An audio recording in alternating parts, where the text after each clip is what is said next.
So here we are in the amazing city of Birmingham, and today we're winding the clock back about 50 years to the wonderful 1970s for our brand new book, The Dirty Stop-Outs Guide to 70s Birmingham. Birmingham in the 70s, home to everybody from Black Sabbath to Duran Duran to Dexter's Midnight Runners, two amazing guys have written this book, and now we're going to hear all about it.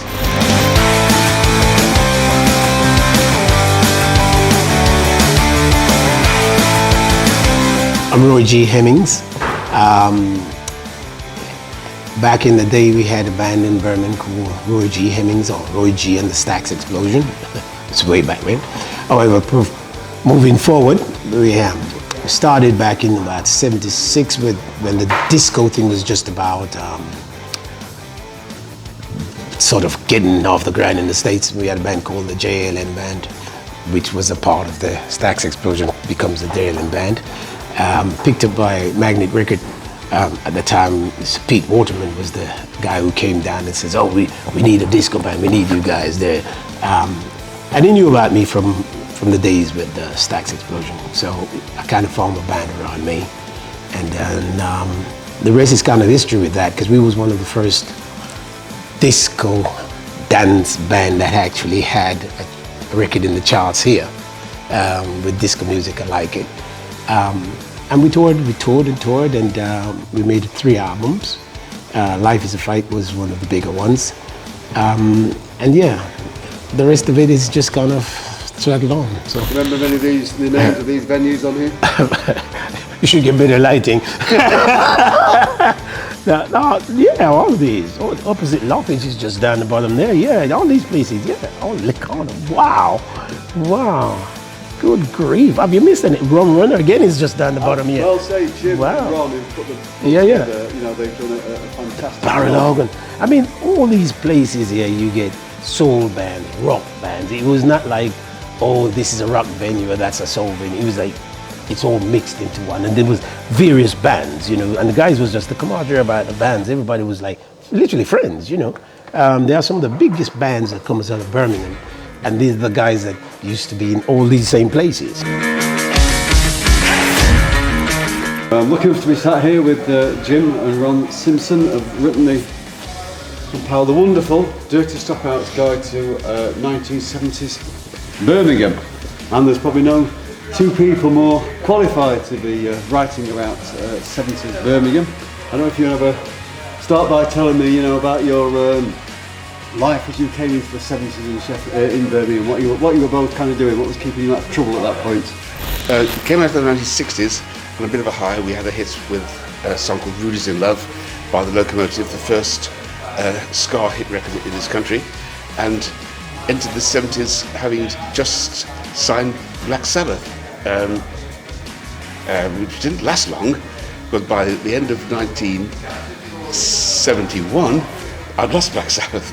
I lost them the week that we had number 1 album with Paranoid, number 2 single with Paranoid, and number 7 album with the first album called Black Sabbath, which came back on the charts that week. That was the week I lost them. So I entered the 70s with sort of career change, and got involved with American blues musicians at that time, bringing Americans over, which is why we covered that quite a bit in the books. It was quite a dominant thing in Birmingham. We did a tour with sometimes 6 American bluesmen, many of them over here for the first time, and they were based in Birmingham for sometimes over 6 weeks, maybe a week and a half out of the 6 weeks they were here. So it added a different atmosphere to a local music scene, with these old blues guys turning up and talking to musicians and other musicians, and Birmingham became a real blues city for that decade. Well, say we've got that. Say slightly, we've got that picture on the front, haven't we? It does look quite slightly incongruous, kind of against the Birmingham skyline. It's really interesting that saying. Just put out general requests for, you know, a housing and Barbarellas, lots of stuff. Yeah. It was very interesting. I mean, you can see the number of names in the book, in the acknowledgements in the book. They're mostly from the Facebook side. Well, you know, one of the problems we had with this book was deciding what not to use. We've got so much material. It's really been distilled down to. It should be 3 times the length, or volumes 2, 3, and 4. Well, absolutely, yeah. Yeah.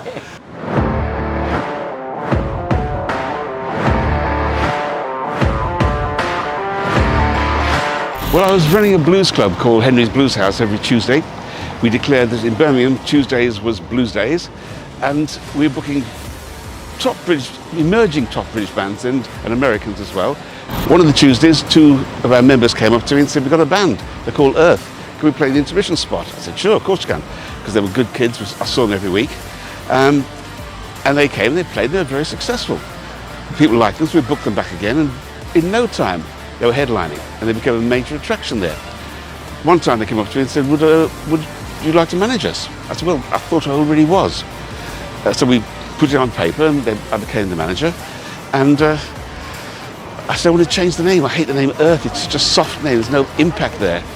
And they loved the name Earth, but eventually I found in Acre two London bands, both of them called Earth, which I took to the guy and said, we can't continue with this name. So they agreed to change, and they came up with the name, well, Geezer did, the name Black Sabbath.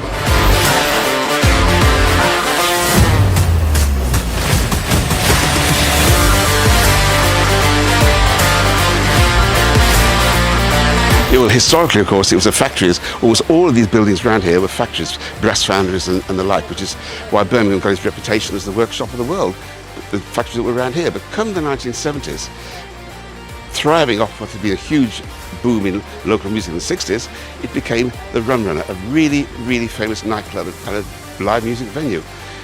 Tony Iommi of Sabbath and John Bonham of Led Zeppelin used to be regular drinkers there. They were friends of the manager, but more importantly, some of the guys that worked there, one was a cloakroom attendant and one worked on the door, decided to form a band. And they called it Duran Duran. And they became the house band of Rum Runner, just across the street here. And the phenomenon, the worldwide phenomenon is Duran Duran, began just there. So Jim, we've obviously spent a good happy few hours in Birmingham, and most of the time, sadly, all these wonderful clubs you've been writing about, the buildings are no longer here. But finally, we've got one that's still here. So can you tell me about the history of this place? It was run by a guy called Martin Hone, who was also a racing driver, and he called it opposite lock because apparently it's a motoring term. If you go to a skid, you apply opposite lock. So, and it's also opposite the lock, so it is a double entendre, as they say in Birmingham. But he put some really cracking bands on. He was close friends with an American jazz singer called Marion Montgomery, and he booked here all the time. It was really a classy place. It's also a place where it wasn't expensive particularly, but you got a more, how can I say, a more urbane audience than most of the nightclubs.